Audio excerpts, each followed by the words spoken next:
Llegamos al punto principal del programa. Es tiempo de la entrevista central.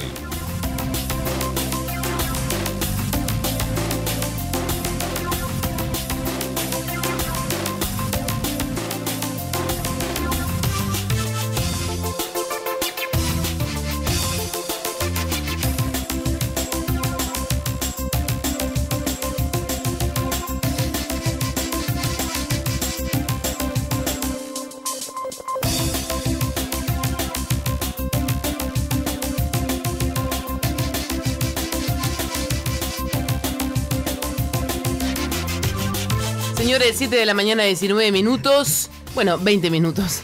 7 de la mañana y 20 minutos en todo el país. Es un gusto estar recibiendo al diputado por el Partido de la Victoria del Pueblo, Luis Puig. ¿Qué tal? Muy buenos días. ¿Cómo estás? Buen día, un gusto estar compartiendo esta mañana con ustedes. Bueno, la verdad que para nosotros también. Tengo mensajes de texto, discúlpame, de la audiencia que los quiero leer porque nosotros somos como muy fieles a nuestros oyentes, que nos envían decenas de mensajes y los abrimos todos.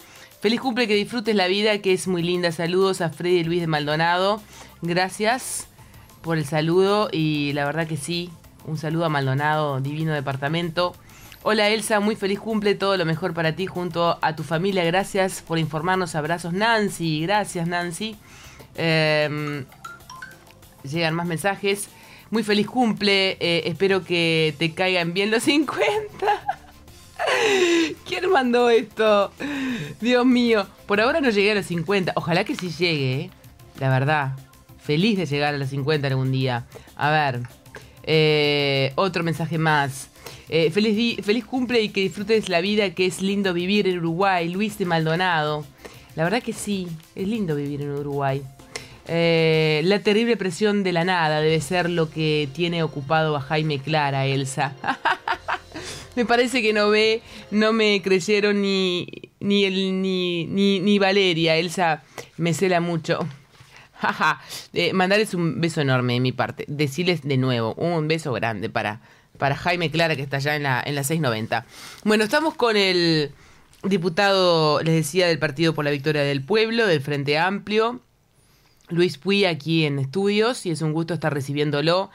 Hay muchos temas para hablar con él, yo decía al principio del programa. Una es la interna que hay en el Frente Amplio, que hablábamos fuera de micrófonos, una especie de, de hacer, de mantener la unidad dentro del Frente Amplio, pero también de mantener aquellos ideales de izquierda a izquierda, originales del Frente Amplio.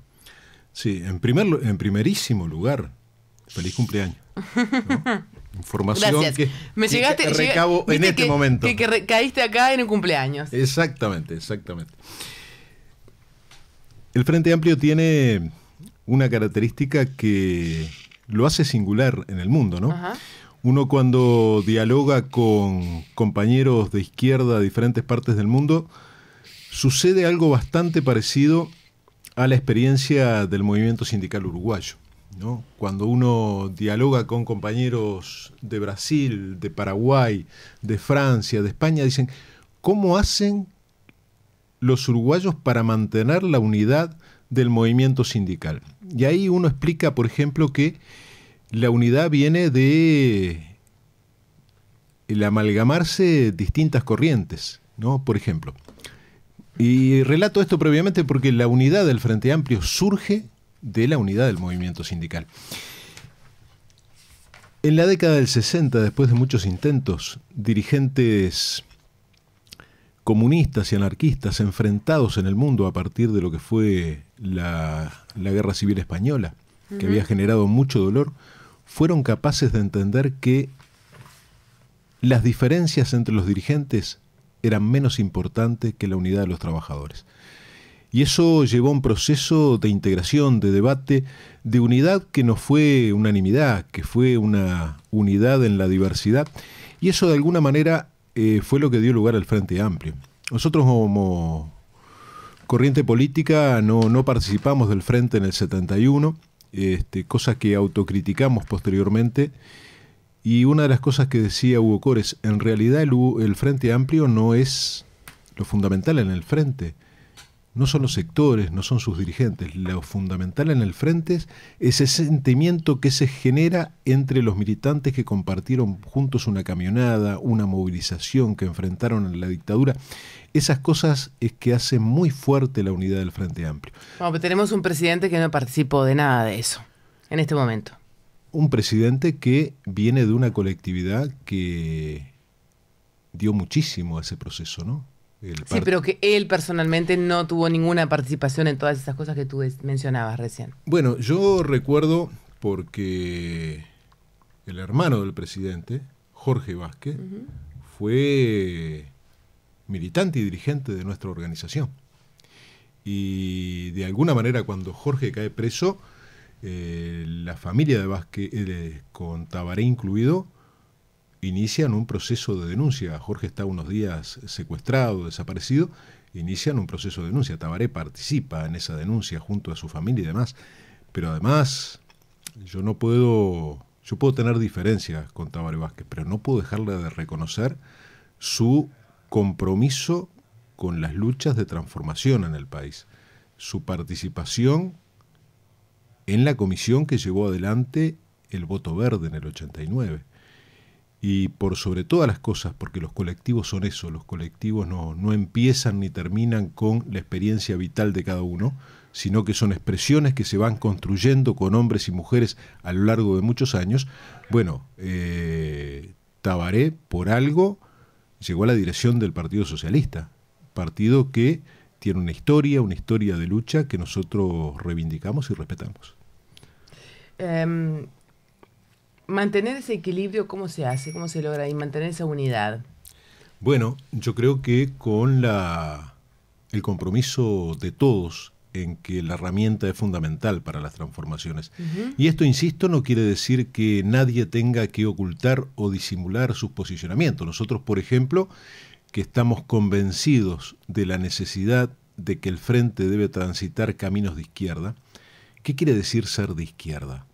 Y ser de izquierda es ser capaz de indignarse ante la injusticia, ser capaz de decir, bueno, hemos avanzado mucho en este periodo, pero necesitamos un proceso de mayor distribución de la riqueza. Necesitamos, en definitiva, que el conjunto de los uruguayos participe en una situación que ha mejorado la situación del país, pero falta mucho. Avanzar sobre las desigualdades, ¿no? Han aumentado los salarios y eso es muy importante, han mejorado las condiciones de trabajo. Ahora, lo que es cierto también que los sectores dominantes han hecho importantes ganancias en todo este periodo.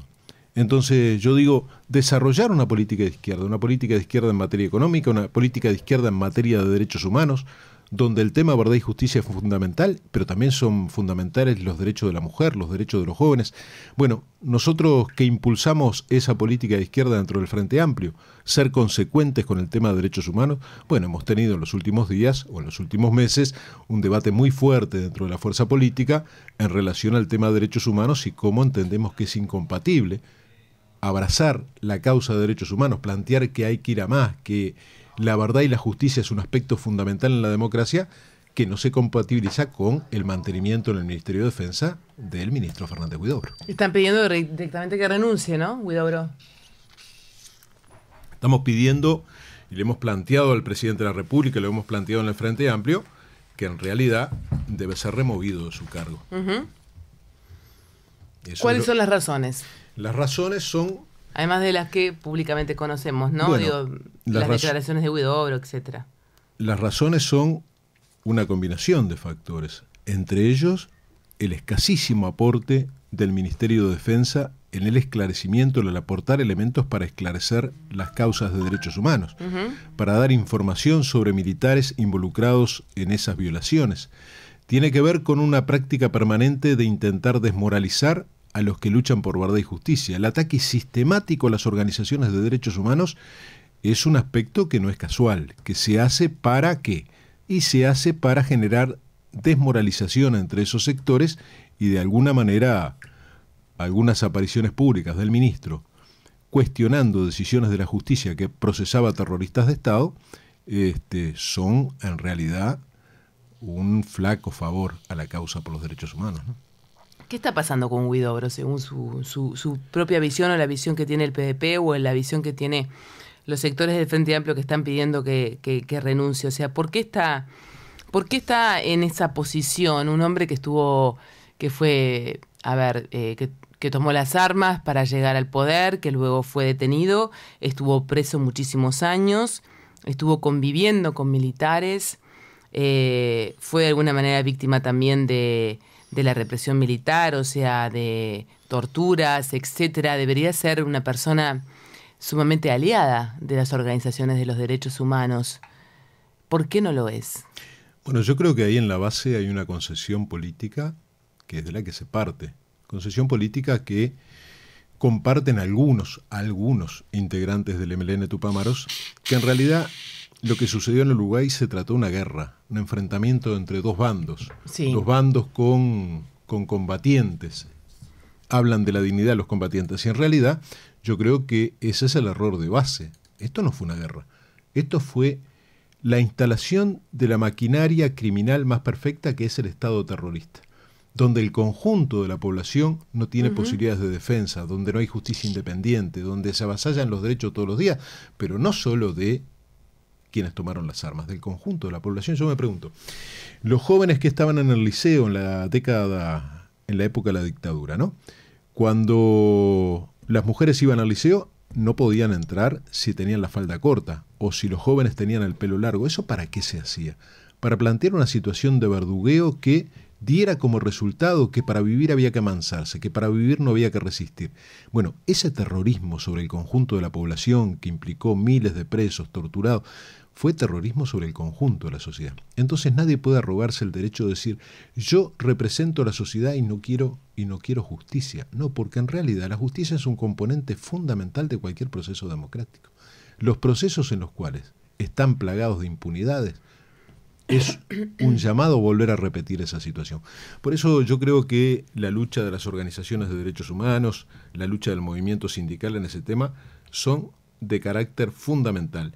No por una cuestión de revancha ni de odio, no, por el contrario, una reafirmación democrática que... Pero no entendí por qué Huidobro no es afín a las organizaciones que defienden los derechos humanos. No, yo tampoco... Siendo él víctima de justamente,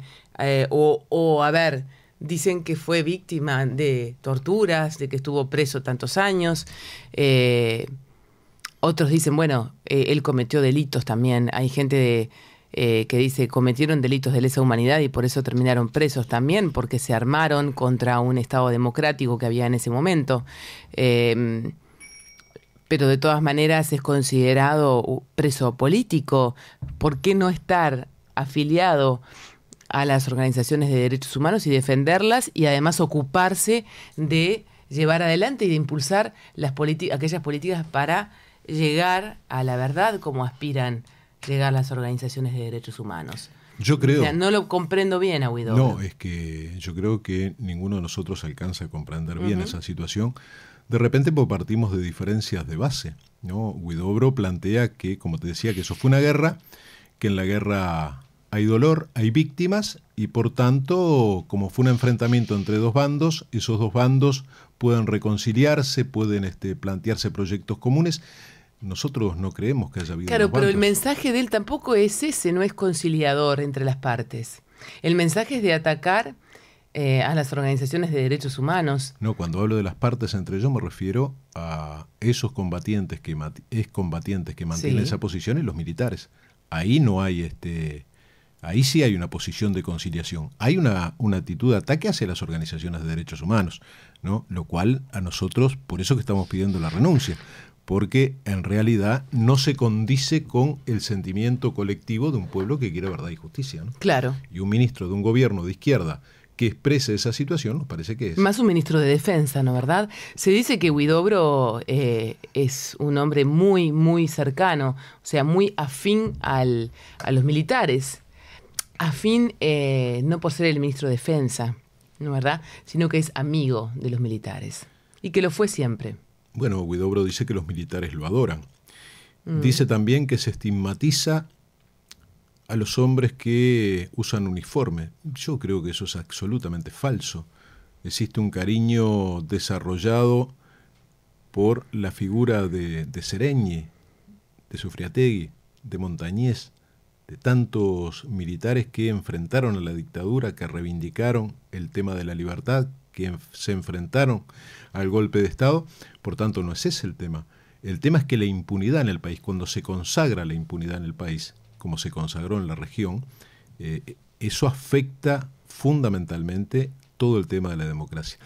Impunidad en el país, en la región, que viene siendo cuestionada en un juicio en Italia donde se está juzgando el Plan Cóndor, la operación de las coordinaciones represivas de las dictaduras del Cono Sur con la desaparición de miles y miles de personas en Argentina, en Uruguay, en Brasil, en Chile. Da como resultado que hoy, por ejemplo, estén Raúl Olivera y Sara Méndez, Raúl Olivera, integrante de la dirección del Partido por la Victoria del Pueblo, estén desarrollando, y van a ir muchísimos compañeros que pasaron por la represión en Argentina, compañeros del PVP y de otras organizaciones, van a estar declarando en algo que para nosotros es histórico: juzgar el terrorismo de Estado en la región, descubrir la génesis de qué fue lo que pasó, descubrir los vínculos entre las patotas militares y los intereses económicos detrás de las dictaduras. Bueno, en Italia hoy me parece que se está dando un paso fundamental. ¿Le parece bien la creación de este grupo de trabajo que creó Vázquez a través del decreto para investigar los delitos de lesa humanidad y llevar la investigación al año 68? Me parece que es totalmente adecuado. ¿Cuáles fueron los delitos de lesa humanidad en el 68? Bueno, en Uruguay nosotros decíamos y sostenemos que en Uruguay el golpe de Estado no fue en el 73. La disolución de las cámaras fue el 27 de junio del 73, pero en realidad este fue un golpe en cámara lenta.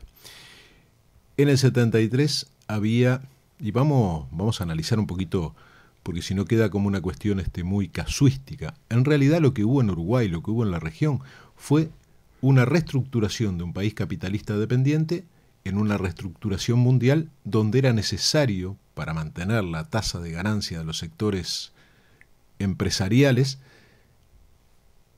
generar un ajuste por el cual fueran los trabajadores, los sectores de capas medias y demás los que pagaran esa crisis. Eso produce que en Uruguay haya un desarrollo masivo de movilizaciones en las cuales participan trabajadores organizados en la CNT, estudiantes organizados en la FEU, sectores de profesionales capas medias que se habían sumamente golpeados por ese reajuste económico. A partir de allí, ¿cuál es la respuesta del gobierno? Sobre todo a partir de la asunción de Pacheco Areco. Bueno, es la represión, es el asesinato de estudiantes en las calles, es la militarización de los gremios, es... ¿Asesinato de estudiantes en las calles hubo en el 68? Liberarse. Pregunto. Liberarse, por ejemplo. Pregunto porque la audiencia pregunta Sí, también. Claro. Y hubo además en los últimos días acá en la radio expresidentes como Sanguinetti, como Valle, que obviamente que no están conformes con esa decisión de Vázquez, expresando que Vázquez, al llevar al año 68, las investigaciones, está de alguna manera alterando la verdad de la historia, ya que en ese momento había democracia, había un presidente electo, que el presidente electo había tomado la decisión de las medidas prontas de seguridad previstas en la Constitución porque había un clima de violencia en las calles que ameritaba tomar esas medidas que ellos reiteran que están contempladas en la Constitución de la República, porque por lo tanto no fue algo inconstitucional lo que hizo, etcétera, etcétera. Bueno, hay argumentos mil, y es más, hay uno de ellos que es Valle, que apuesta un poco más y dice, en realidad en el 62, 63 empezaron los delitos de lesa humanidad, pero por parte del MLN, no por parte del Estado uruguayo. Bueno, en realidad todo ese proceso de transformación... Es toda una discusión, es una discusión y muy histórica, interesante, sí. Pero muy interesante, porque en los planteamientos de Sanguinetti y de Jorge Valle refleja esa visión que hizo carne en los gobiernos uruguayos anteriores de organizar la construcción de la impunidad. Sanguinetti es el estratega de la construcción de la impunidad en Uruguay. El tema de la situación en el 68. Bueno, represión abierta en las calles, el Parlamento levantaba las medidas prontas de seguridad e inmediatamente, 2 horas después, estaban reinstaladas. La militarización de gremios que estaban luchando por mejoras salariales. El traslado a cuarteles del interior del país de dirigentes sindicales de FUNSA, textiles, metalúrgicos y demás, con tortura sistemática. La organización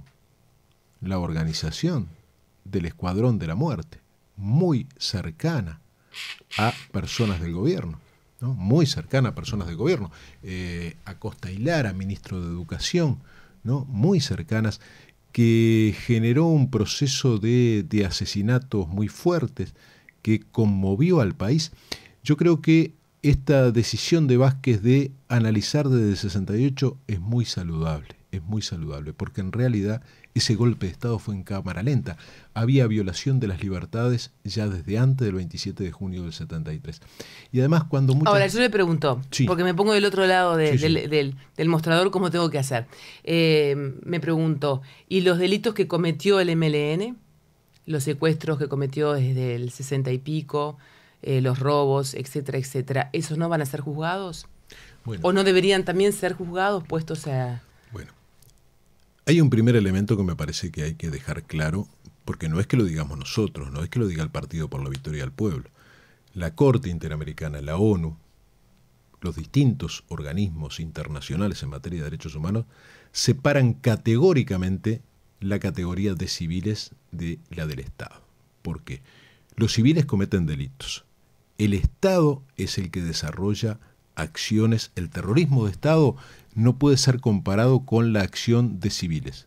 No puede ser comparado, porque la maquinaria que se desarrolla durante todo ese periodo, con una justicia que no puede operar, con la impunidad que da... Sí, hay una diferencia, obviamente, entre un delito que comete el Estado y un... Si usted concretamente me pregunta qué opino del asesinato de Pascasio Báez, me parece aberrante. Me parece aberrante, pero lo discutimos desde hace muchos años. Yo escuché a Mujica una vez mirando las cámaras de televisión pedir perdón, ¿no? He escuchado a Zabalza decir fue un crimen de lesa humanidad. Por tanto, hay cosas que no...